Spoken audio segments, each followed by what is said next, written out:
Hello, my artist friends. Welcome to Imagination Draw Along. My name is Aunt Dewey. Thank you for drawing with me today. Today, I want to draw the Great Barrier Reef. If you don't know what that is, don't worry. I'm excited to tell you all about it. The reason I want to draw the Great Barrier Reef is because I heard we have some artists listening in Australia. So I wanted to say hello and draw some of your side of the planet. We live on kind of opposite ends of the earth, but we're still connected. I think that's really cool. So let's visualize your paper as I tell you a little bit about what the Great Barrier Reef is.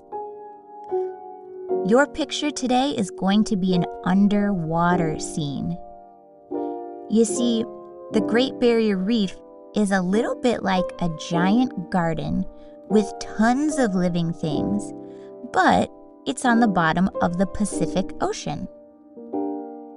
And instead of all the living things being planted by humans like gardens are, it was built by billions of tiny organisms over thousands of years. In the ocean, the reef is home to thousands of living things, plants and animals, made up of many bright colors, from teeny tiny microorganisms to giant whales. So here's some of the things we'll incorporate into our picture today. First, I'll guide you through drawing some coral. I'll show you what that looks like. Then I think we should draw a big whale and maybe a turtle and some extra fish. If you have lots of colors today, let's use them. One thing I know about the Great Barrier Reef is that it is very bright and very colorful, so I hope your picture will be too. If you're limited on colors, don't worry about it. Your imagination will be able to see the colors and your picture will still be very cool because you drew it.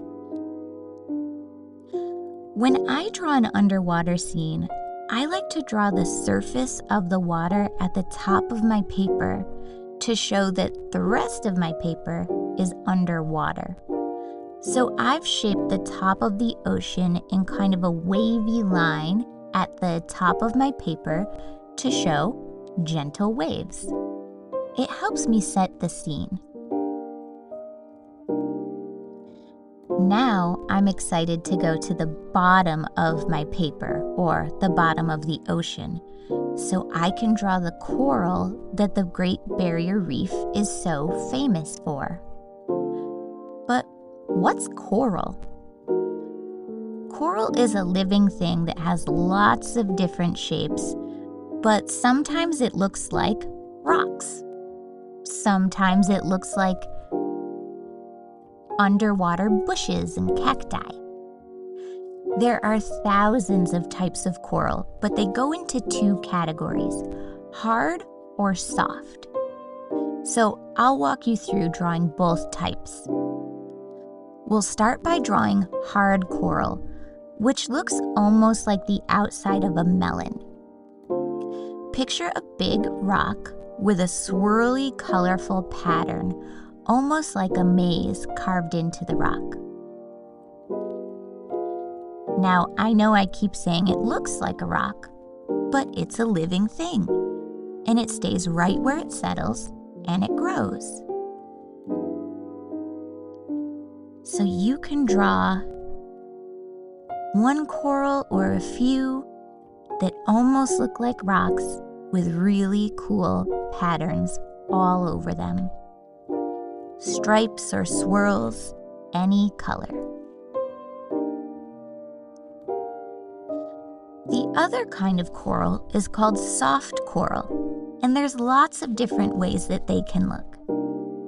I have two favorite styles, so I'll describe both and you can follow along. The first style I'll share with you, this coral looks almost like the top of a cupcake.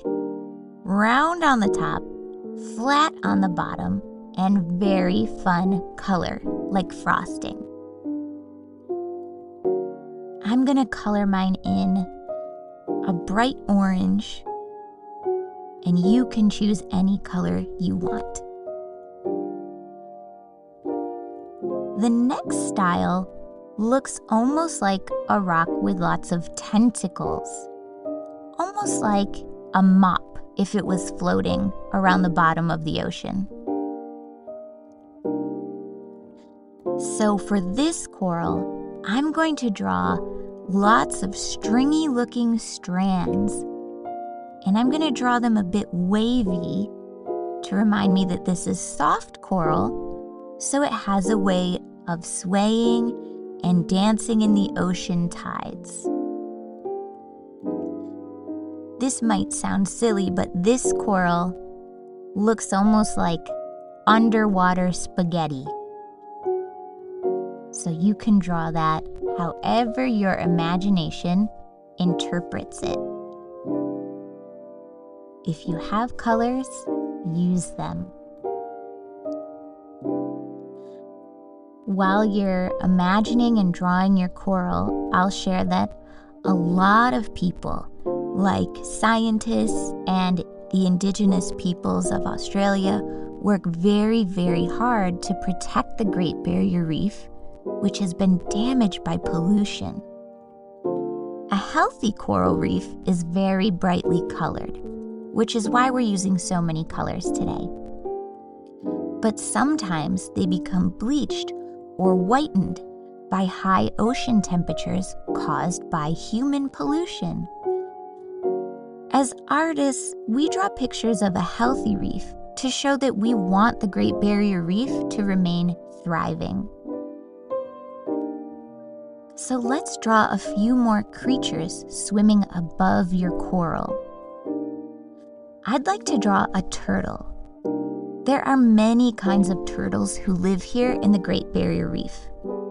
So I'll start by picking a place for him to swim, high or low, and I'll draw his shell first. I like to draw the shell first because it's my favorite part of the turtle. His shell protects him. It's hard, kind of like hard coral.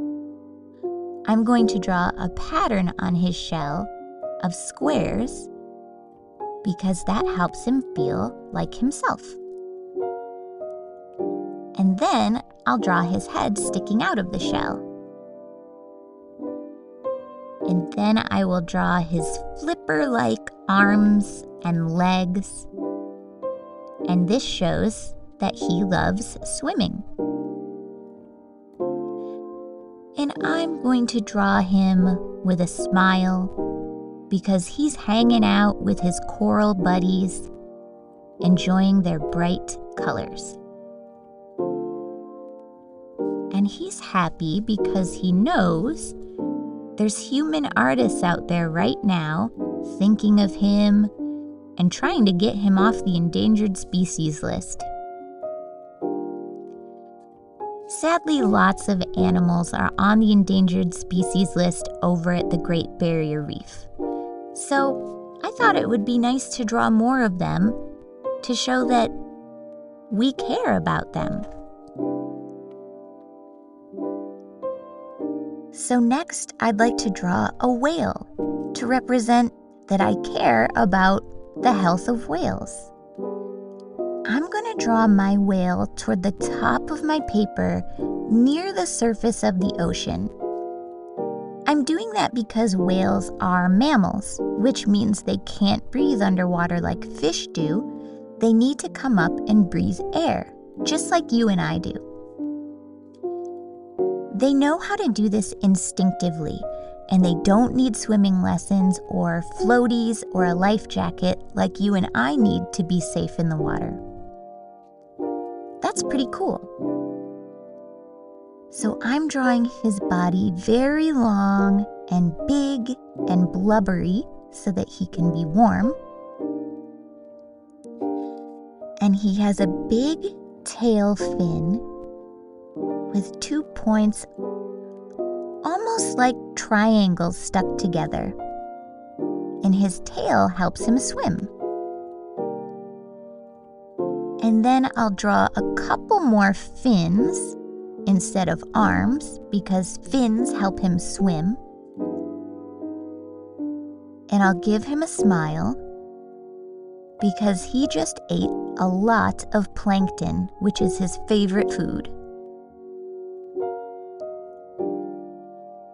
And on the top of his body, he has something called a blowhole, which is a little hole at the top of his head or the top of his body where he can squirt out water that he took in through his mouth while he was eating.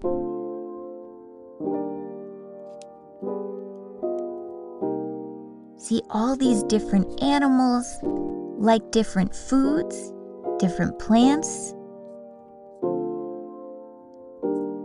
It's a very big ecosystem.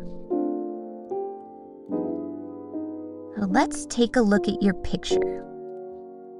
Do you want to add any more coral or colors? Maybe you want to add some colorful fish. This is your artistic choice. You can take as much time as you need to feel like you're all done. If you are feeling finished with your picture, write your name on the bottom corner. If you don't know how to write your name yet, that's okay. Do your best first initial or a scribble that says this is your work and you are proud. Until next time, I have some ideas that your imagination can wonder about based on our art today.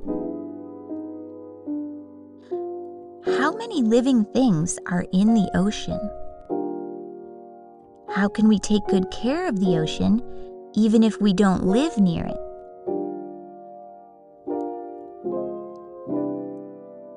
What's your favorite underwater animal or living thing?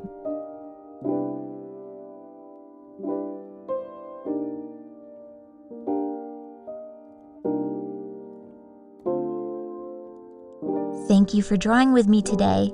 I hope we draw together again soon.